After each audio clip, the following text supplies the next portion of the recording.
My father was a very hardworking man.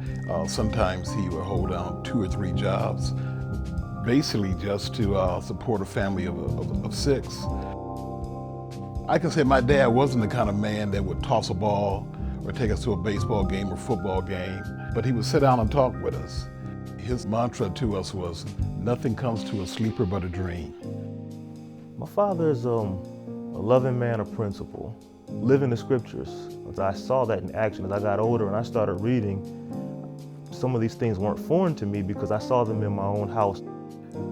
Elliot has always watched me. You know, he's been like a sponge. So I've been very careful to demonstrate good qualities around him.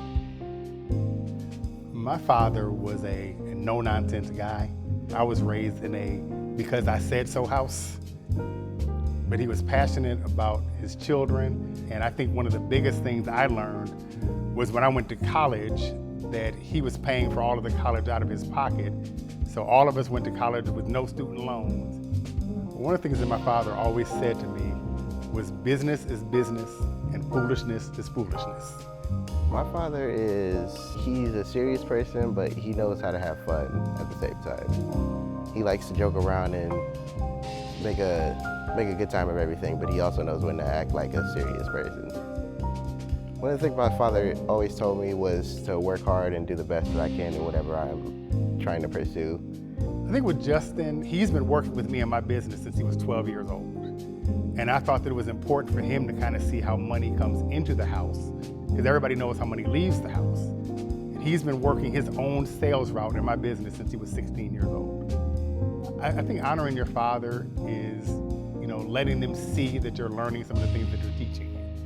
And I think that in my case, when my father saw me become a father and saw the relationship that I had with my son, I think that is when he realized that all the stuff he taught me, that I got it.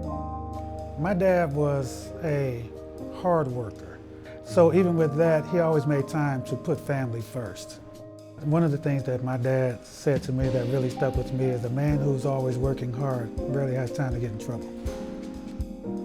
My father is definitely a family man, somebody who's made time and made an effort to not only have kids, but to get to know his kids and be around his kids and to show love to his kids. One of the things that my father has reiterated to me is that I don't have to come from the school of hard knocks. And growing up and trying to figure the world out on my own isn't something that I have to do because I have my father as a resource.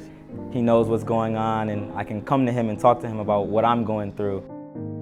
One thing that I would hope that I could leave to my legacy is with trusting the Lord with all your heart and lean not unto your own understanding. That is one of I would say that is my life verse. In all that ways acknowledge him. He will direct your paths. My dad has emphasized the need for a relationship with Christ since I've just been growing up and being in the house.